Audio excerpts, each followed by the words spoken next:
শুভেচ্ছা, স্বাগত সবাইকে। চলতে চলতে অনুষ্ঠানে আপনাদের সঙ্গে আছে আমি মাহফুজ মিশু। আর আজকে আমাদের অতিথি ভাষা সৈনিক জনাব আহমেদ রফিক। স্যার, স্বাগত আপনাকে। কেমন আছেন? ধন্যবাদ আপনাকে। চলছে পেছনে শহীদ মিনার, যে মিনার আপনারা আমাদের গড়ে দিয়েছেন এবং আপনার সহযোদ্ধা যারা ছিল তারা জীবন দিয়েছেন বলে আজকে আমরা বাংলায় কথা বলছি। আমি প্রথমে আপনার একেবারে 21 ফেব্রুয়ারির দিনের ঘটনাটা যতটুকু আপনি মনে করতে পারেন সেটা শুনতে চাই। 21 তারিখের কথা বলতে গেলে একটুখানের হলেও আমাকে পেছনে যেতে হয়, এবং সেই পেছনটা হলো বেশি দূরে নয়। 27শে জানুয়ারি 1952 পাকিস্তানের প্রধানমন্ত্রী খাজা নাজিমুদ্দিন এসে পল্টন ময়দানে বক্তৃতায় বললেন যে পাকিস্তানের রাষ্ট্রভাষা উর্দুই হতে যাচ্ছে। বলে আবার বললেন যে কথাটা আমার নয়, এটা কায়েদ আজম বলেছেন, তাদের জাতির জনক কায়েদ আজম বলেছেন। এই কথা বলার পরে আমরা বলি যে মৌচাকে ঢিল, কারণ 48 আর 52-এর মধ্যে অনেক তফাৎ। এর মধ্যে অনেক পানি গড়িয়ে গেছে বুড়িগঙ্গায় এবং বাংলাদেশের নদ নদীগুলো দিয়ে। তখনকার পরিস্থিতির তুলনায় এখনকার পরিস্থিতি অনেক, আমরা ইংরেজিতে যদি বলি, অনেক পরিণত, ম্যাচিওর। ছাত্ররা আপনার 29 তারিখ থেকে শিক্ষায়তনে ধর্মঘট ডাকলো। 31 তারিখে গুরুত্বপূর্ণ ঘটনা যে মৌলানা ভাসানীর সভাপতিত্বে আপনার বার লাইব্রেরিতে কর্মী সভার আয়োজন। সেখানে সিদ্ধান্ত হলো যে সর্বদলীয় আন্দোলনটাকে সুসংহত করতে সব দলের সব ছাত্র সংগঠনের এবং রাজনৈতিক সংগঠনের অংশীদারিত্ব দরকার। সেই জন্য গঠিত হলো সর্বদলীয় কেন্দ্রীয় রাষ্ট্রভাষা সংগ্রাম পরিষদ। ভাসানীর সভাপতিত্বে ওই সভায় অনেকে বক্তৃতা দিলেন। তার আহ্বায়ক হলেন তখনকার যুবলীগ, এখনও যুবলীগ কিন্তু এক নয়, তখনকার ওই যুব সংগঠন, ছাত্র সংগঠনই বলা যেতে পারে, আওয়ামী মুসলিম লীগের কাজী গোলাম মাহবুব। তো 4 ফেব্রুয়ারি বেলতলায় এই যে আর্টস বিল্ডিং, এখন বললে চিনবেন কলাভবন, তখন কলাভবন শব্দটা প্রচলিত ছিল না। আর্টস বিল্ডিং প্রাঙ্গণে, অর্থাৎ এখন যেটা ইমার্জেন্সি হাসপাতালের ইমার্জেন্সি কমপ্লেক্স, এই পুরো চত্বরটি। তো এই আর্টস বিল্ডিং প্রাঙ্গণে দুটো জায়গা ছিল সভা টভা করার। একটা হলো একটা ডোবা পুকুরের ধারে বেলতলা, আর একটু পশ্চিমে এগিয়ে একটা গোল ছাতার মতন আম গাছ, বড় সড়ো আমতলা। এই বেলতলায় মিটিংটা হলো। এই মিটিংয়ে সিদ্ধান্ত নেওয়া হলো, ছাত্ররা একেবারেই সাধারণ ছাত্র সিদ্ধান্ত নিলেন যে 21শে ফেব্রুয়ারি বাজেট অধিবেশন পূর্ববঙ্গ ব্যবস্থাপক পরিষদ অর্থাৎ অ্যাসেম্বলির। তো ওই দিনে দেশব্যাপী এই আন্দোলনটাকে সুসংহত করতে গোটা প্রদেশব্যাপী আপনার কর্মসূচি কী হলো? সভা, সমাবেশ, মিছিল, স্লোগান, জনসভা। এটা গোটা দেশব্যাপী করা হবে। ঢাকায় বিশেষভাবে ঢাকায় আরেকটি সঙ্গে সংযোগ করা হলো অ্যাসেম্বলি ঘেরাও। অ্যাসেম্বলিটা তখন ছিল এখন যেটা জগন্নাথ হল, আমাদের মেডিকেল হস্টেল প্রাঙ্গণ থেকে 100 গজের মধ্যে। তো এইটাকে সর্বদলীয় রাষ্ট্রভাষা সংঘ পরিষদ সমর্থন জানালো এবং মৌলানা ভাসানী আলাদা করে একটা সংবাদ বিবৃতি দিয়ে বললেন যে সারা দেশবাসীর উদ্দেশ্যে আহ্বান জানালেন এটা যথাযথভাবে পালন করার জন্য। তো এই পরিস্থিতিতেই কিন্তু এরপরে 4 থেকে 20 তারিখ পর্যন্ত প্রস্তুতি পর্ব। এই প্রস্তুতি পর্বে এসে আমরা দেখি যে 20 তারিখেই আপনার একটা গুরুত্বপূর্ণ ঘটনা হলো যে এটা অপ্রত্যাশিতই ছিল। বিকেলবেলা আমার মনে আছে এখনও, ওই সেক্রেটারিয়েটের দিক থেকে এই সামনের রাস্তাটা ছিল। এখন এই যে আমি যদি এইভাবে একটা লাইনটা নিই তাহলে এটা পড়বে সেক্রেটারিয়েট রোড।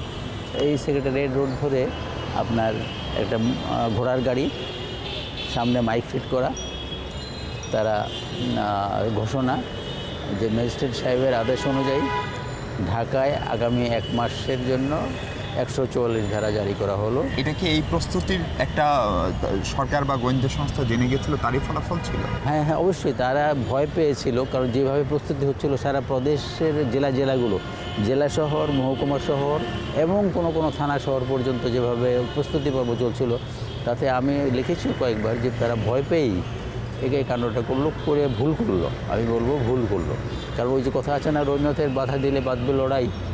তো তো বাধা দিলে তো লড়াই বাঁধে, বাধা না দিলে আমি এটা বরাবর বলি যে কোনো প্রশাসন কিন্তু এটা করে না। আচ্ছা, একদিনের জন্য একমাত্র আজম খান করেছিল, পরে কথা প্রসঙ্গে আসতে পারে, যে একদিনের জন্য হইচই করে ছেলেরা ঘরে চলে গেল ফেরত, মানে যত বাষ্প উত্তাপ মানে ছড়িয়ে দিয়ে বাস ফুরিয়ে গেল। তুমি সেখানে বাধা দিলে তো শুরু হলো গণ্ডগোল, এখানেও তাই হলো। তো এই দিন এই গুরুত্বপূর্ণ ঘটনা যে, এবং এটা ছাত্র সমাজে একটা বিশাল প্রতিক্রিয়া সৃষ্টি করলো, বিপুল প্রতিক্রিয়া। এবং ভাষা আন্দোলনের ওই 52 ভাষা আন্দোলনের একটা বড় বিষয় হলো এর স্বতঃস্ফূর্ততা, সাধারণ ছাত্রদের স্বতঃস্ফূর্ততা। আমি বরাবর বলি লিখি যে এই আন্দোলন সাধারণ ছাত্রদের আন্দোলন।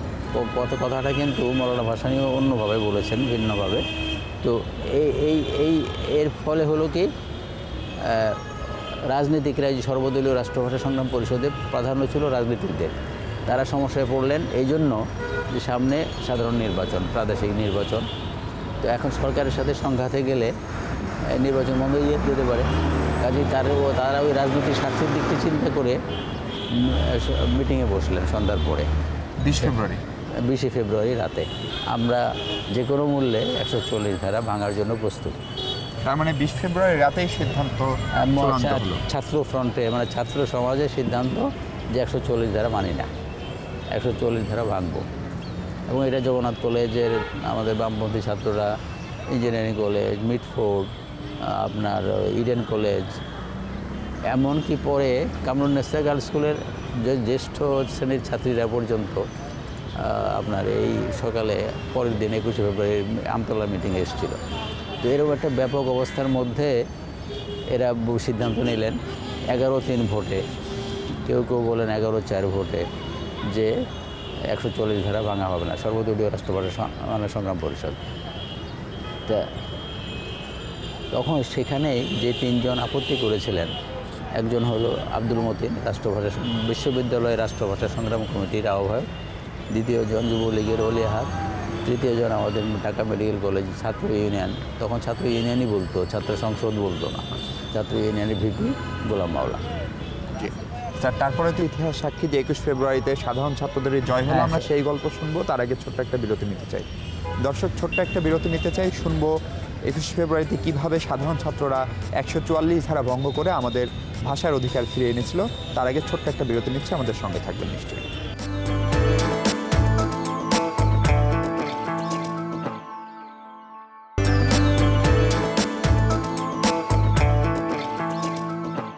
বিরতির পর স্বাগত আরেকবার। চলতে অনুষ্ঠানে কথা বলছিলাম ভাষা সৈনিক আহমেদ রফিকের সঙ্গে। এবং স্যার, আমরা 21 ফেব্রুয়ারির যে 144 ধারা ভাঙ্গার প্রেক্ষাপট সেটা বললেন। শেষ পর্যন্ত 21 ফেব্রুয়ারি সকালের গল্পটা শুনতে চাই। সকালবেলা এই আমতলায়, আর্টস বিল্ডিংয়ের আমতলায় ছাত্রসভা, সেখানে সর্বদলীয় রাষ্ট্রভাষা সংগ্রাম পরিষদের তরফ থেকে শামসুল হক সাহেব এলেন, মানে আওয়ামী মুসলিম লীগের সাধারণ সম্পাদক। বোঝানোর চেষ্টা করলেন, ছাত্ররা তার দীর্ঘ বক্তৃতা, সুবিন্যস্ত দীর্ঘ বক্তৃতা শুনতে চাইল না, অনেকটা জোর করেই বসিয়ে দেওয়া হলো। তারপরে 2-3 জনের বক্তৃতা, তার মধ্যে প্রধান হলো বিশ্ববিদ্যালয়ের রাষ্ট্রভাষা সংগ্রাম পরিষদের আহ্বায়ক আব্দুল মতিন।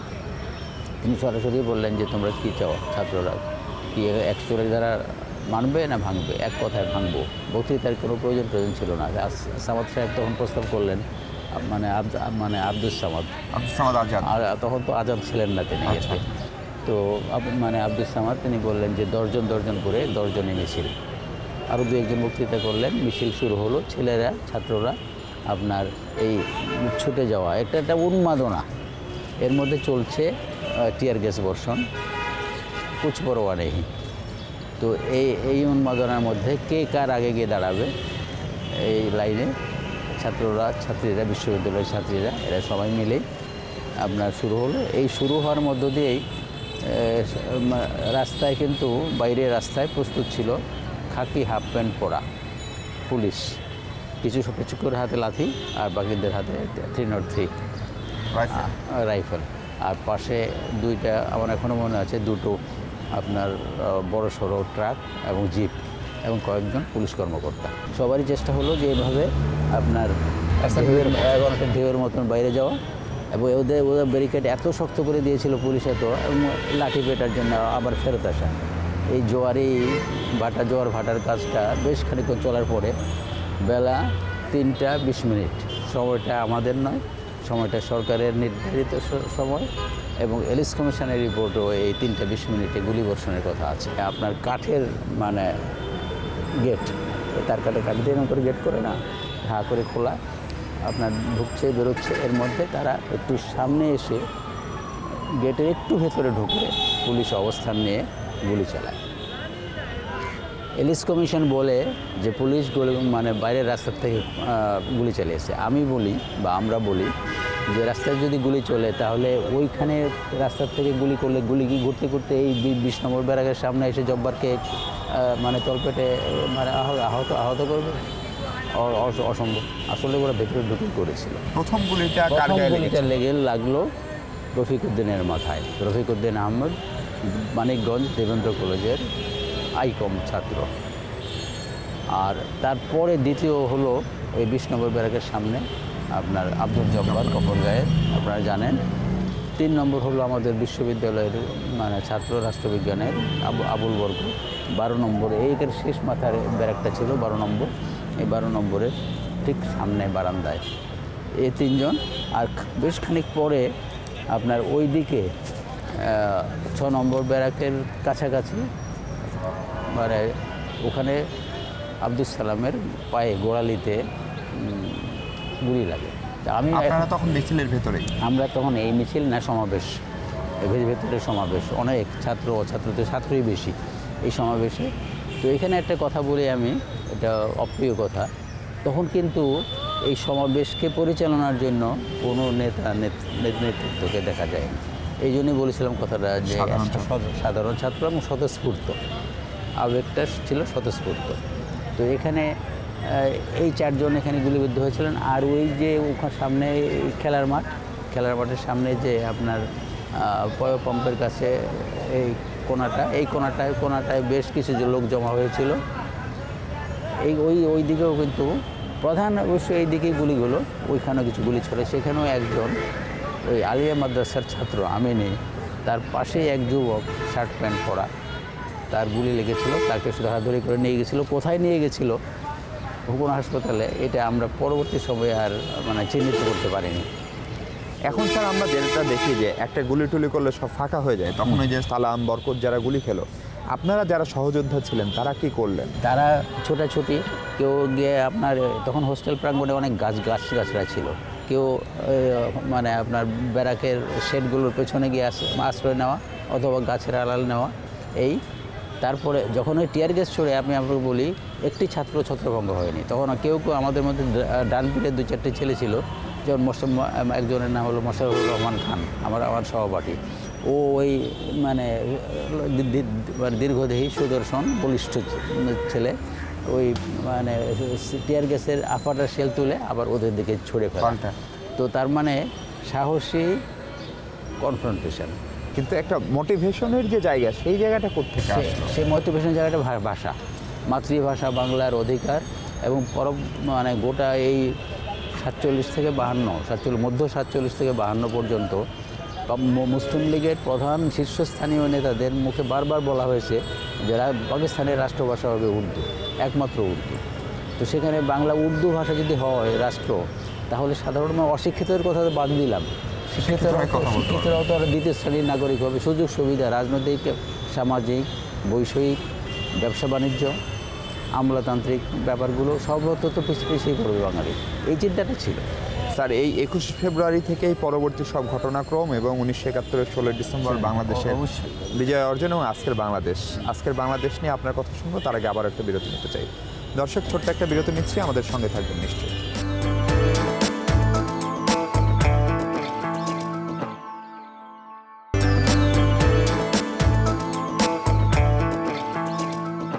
বিরতির পর ফিরলাম, আবারও কথা বলছিলাম ভাষা সৈনিক আহমেদ রফিকের সঙ্গে। স্যার, তারপরে তো 52 গেল, ভাষা আন্দোলন ওই অর্থে সফল হলো এবং একটা পর্যায়ে পাকিস্তান সরকার বাংলাকে রাষ্ট্রভাষা স্বীকৃতি দিতে বাধ্য হলো, মানে 1956 সালে এবং সংবিধান রচনার সময়। জি, এবং সেই ধারাবাহিকতায় মুক্তিযুদ্ধ আসলো, মাঝখানে অনেকগুলো আন্দোলন, গণ অভ্যুত্থান, সেগুলো। আমি আপনার কাছে খুব ছোট্ট করে একটু জানতে চাই যে এই ভাষা আন্দোলনের সঙ্গে আমাদের মুক্তি সংগ্রাম যেটা 16 ডিসেম্বর যে চূড়ান্ত বিজয়, সেটার আন্তঃসম্পর্কটা আসলে কি? আসলে ভাষা তো সংস্কৃতির অংশ এবং মানুষের জীবনাচরণের অংশ। কথা বলা, সাহিত্য থেকে শুরু করে সব কিছুই, পারস্পরিক আদান প্রদান, বিনিময় ইত্যাদি। তো সেই হিসাবে ভাষা আন্দোলন যেমন সাংস্কৃতিক আন্দোলন, তেমনি রাজনৈতিক আন্দোলনও বটে।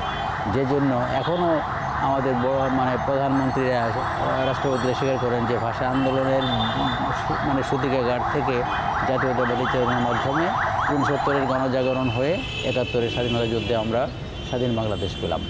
এই ধারাবাহিকতাটাকে তারা কিন্তু স্বীকার করেন, সব দলেরই। তো এই ধারাবাহিকতায় আমরা দেখলাম যে 50-এর দশকের শেষ দিক থেকে আরম্ভ করে এই আপনার 60-এর দশকে এই জাতীয়তাবাদী চেতনার স্ফুরণ এবং প্রতিটি শহীদ দিবস পালন খুব গুরুত্বপূর্ণ। কিন্তু প্রতিটি 21শে ফেব্রুয়ারি শহীদ দিবস পালন আপনার এই জাতীয়তাবাদী চেতনাকে কিন্তু ঋদ্ধ করেছে, এর বিস্তার ঘটিয়েছে। আরেকটা প্রশ্ন স্যার করার লোভ সামলাতে পারছেন। আন্দোলনটা ছিল, আপনি ঢাকা মেডিকেলে পড়তেন, কেউ ঢাকা বিশ্ববিদ্যালয়ে করতেন, এই আন্দোলনটা সারা দেশে ছড়িয়ে পড়লো কি? সারা দেশে ছড়িয়ে পড়লো, এর প্রধান কারণ হলো গুলিবর্ষণ। তো আপনি যদি এই আঞ্চলিক ইতিহাসটি দেখেন তাহলে দেখবেন যে 21শে ফেব্রুয়ারিতে তারা ওই ঘোষিত কর্মসূচি পালন করছে যেমন তেমনভাবে, কিন্তু যেই খবর গেল ওই দিন যে ঢাকায় গুলি চলেছে, ছাত্র মারা গেছে, তারপর থেকে একটা বিশাল উত্তেজনা 22 তারিখ থেকে দেখা গেছে যে সেটা ব্যাপক ছাত্র আন্দোলন, গণ আন্দোলনে পরিণত হয়েছে। স্যার, ভাষা আন্দোলনের প্রধান 3টি স্লোগান ছিল। হ্যাঁ, 3টি স্লোগানের মধ্যে প্রথমটা হলো রাষ্ট্রভাষা বাংলা চাই, যেহেতু রাষ্ট্রভাষা দিয়ে এই প্রশ্নটা। তারপরে ছিল রাজবন্দীদের মুক্তি চাই, অর্থাৎ গণতান্ত্রিক অধিকার প্রতিষ্ঠা। তৃতীয়টি খুব গুরুত্বপূর্ণ, আমার মনে হয় সর্বাধিক গুরুত্বপূর্ণ, যে সর্বস্তরে বাংলা চাই। একটা প্রচারণা আছে, বিশেষ করে যুদ্ধ অপরাধী দল জামাত ইসলামের নেতা গোলাম আজম, উনিও ভাষা সৈনিক ছিলেন। এটার প্রেক্ষাপটটা আদৌ কি উনি ভাষা সৈনিক ছিলেন? আমি মনে করি যে আদৌ গোলাম আজম কোনোভাবেই ভাষা সৈনিক নন।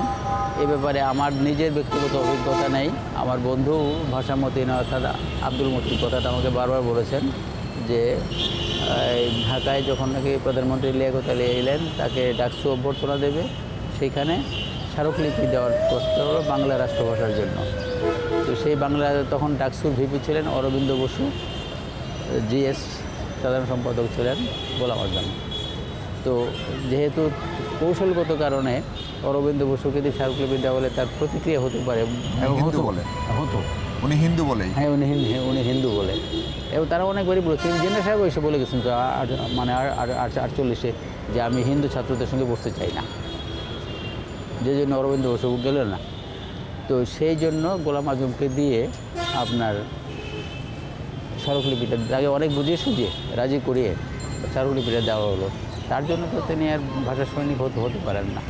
উনি শুধু স্মারকলিপিটা হস্তান্তর করেছেন ফরমালিটিদের কারণে, যেহেতু উনি ডাকসুর জিএস। স্যার, আপনি তো এখন ঢাকা শহরে চলাফেরা করেন, গাড়িতে বসে কখনো কখনো রেডিও শোনার সৌভাগ্য হয় কিনা? আমাদের রেডিও, আমাদের টেলিভিশন, আমাদের মূলধারার গণমাধ্যমে যেভাবে আমরা ভাষা ব্যবহার করছি, সেইটা খুবই, আপনার সঙ্গে আমি একমত 100 যে এটা খুবই আপত্তিকর। আমরা নির্ভুল ভাষায় কথা বলি না, নির্ভুল উচ্চারণে কথা বলি না, আর লেখার ব্যাপারেও কিন্তু দেখবেন যে আমরা নির্ভুল বাংলায় লিখি না। এই যে উদাসীনতা মাতৃভাষা নিয়ে, এটা অমার্জনীয় অপরাধ বলে মনে করি। এই প্রসঙ্গে আমি আপনাকে আরেকটা কথা স্মরণ করিয়ে দেব যে আমাদের সংবিধানে সুস্পষ্ট ভাষায় বলা আছে প্রজাতন্ত্রের রাষ্ট্রভাষা বাংলা, এই বাক্যটি। তার মানে জাতীয় জীবনের সর্বস্তরে বাংলা। কিন্তু আমরা প্রতিদিন যেমন আমাদের শাসকযন্ত্র, তেমনি আমাদের শিক্ষিত শ্রেণী, শিক্ষাবিদ, এরা সবাই প্রতিদিন সংবিধান লঙ্ঘন করছি। আমাদের উচ্চশিক্ষায় এই দ্বাদশ শ্রেণীর পর থেকে উচ্চশিক্ষায় ইংরেজি বিপুল সংখ্যক, কিন্ডারগার্টেন থেকে শুরু করে স্কুল, কলেজ, বিশ্ববিদ্যালয়, বেসরকারি, এরা এখানে ইংরেজি মাধ্যম, বাংলার সেখানে স্থানই নেই। আরেকটি কথা আপনাকে এই প্রসঙ্গে, এই সুযোগে বলি, সম্প্রতি ইংলিশ ভার্সন বলে একটি শিক্ষা পদ্ধতি চালু হয়েছে বিশ্ববিদ্যালয়ে। তার ফলে হলো কি, সেখানেও আবার সবার ওইদিকে ঝোঁক, বাংলায় ক্রমশ পিছিয়ে আসছে। তার কারণটা হলো মূল কথাটা যে রবীন্দ্রনাথ উল্লেখ করেছিলেন যে মাতৃভাষায় শিক্ষা ছাড়া শিক্ষা সম্পূর্ণ হয় না। আনন্দের শিক্ষা এবং মাতৃভাষা সেক্ষেত্রে মাতৃস্তন্যের মতন। স্যার, আপনি ভাষা সংগ্রাম করলেন, আপনি ভাষা সংগ্রাম করতে গিয়ে আপনার নিজের যে পড়াশোনা ছিল সেটি মেডিকেলে ক্যারিয়ার নষ্ট করলেন, সেটি দারুণভাবে বিঘ্নিত হয়েছে, এবং আপনি চিকিৎসক হয়েও আপনি চিকিৎসাবিদ নই। চিকিৎসাবিদ হতে পারেননি, কিন্তু আপনি ওষুধ প্রশাসনে কাজ করেছেন। তারপরে সে দেশটা মুক্তিযুদ্ধ করে অর্জিত হলো, সেই দেশটার এখনকার অবস্থা নিয়ে আপনার মূল্যায়ন কি? এখনকার অবস্থার মূল্যায়ন হলো যে ওই যে একটু আগে আপনি যে কথা বলেছিলেন, আমি যে কথা বললাম, যে ওই শিক্ষিত শ্রেণী তারাই শাসন করছে। তাদের শ্রেণী স্বার্থ পূরণ করতে গিয়ে সাধারণ মানুষ ওই হেলাল উদ্দিনদের কিছু হচ্ছে না। তেমনি আপনার বাংলা মাতৃভাষার ব্যাপারেও একই অবস্থা, ভাষা পিছিয়ে যাচ্ছে। আর যার ফলে হচ্ছে কি বাংলার প্রতি প্রচুর অবহেলা। দেখবেন যে কী পরিমাণের সাইনবোর্ডগুলোতে আপনার কী পরিমাণে ভুল, মানে এই এক স্মরণীয় শব্দ আপনার 3 রকমের 4 রকমের বানান। তো এর কারণটা হলো ওই জীবিকার সঙ্গে সম্পর্ক না থাকা। এখনকার যে পরিস্থিতি, সেই পরিস্থিতিটা হতাশার।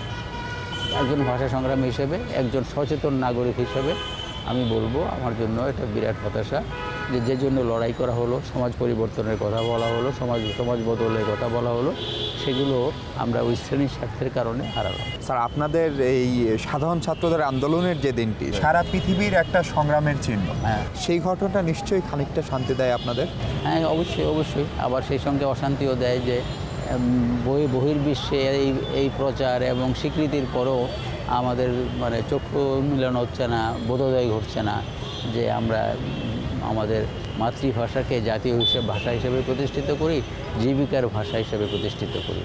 আপনার কাছে আমি জানতে চাই যে এই মুহূর্তে দাঁড়িয়ে এই 87 বছর বয়সে আহমেদ রফিকের প্রত্যাশাটা কি? শ্রেণী মানে শোষণ বন্ধ করা, শ্রেণী বৈষম্য কমিয়ে আনা। আমি কিন্তু শ্রেণী বৈষম্য দূর করা বলছি না, কমিয়ে আনা। এই দিকটাতে সমাজ পরিবর্তনটি দরকার। আপনাকে অনেক ধন্যবাদ আমাদের সময় দেওয়ার জন্য। ভালো থাকুন। ধন্যবাদ আপনাকেও, আপনাদের টিভিকে, যমুনা টিভিকে, যে আমার মতো সাধারণ একজনের সাক্ষাৎকার নিতে এলেন। অনেক ধন্যবাদ। দর্শক, শেষ করছি আজ। কথা হবে পরবর্তী পর্বে নতুন কোনো অতিথির সঙ্গে। সে পর্যন্ত ভালো থাকবেন সবাই।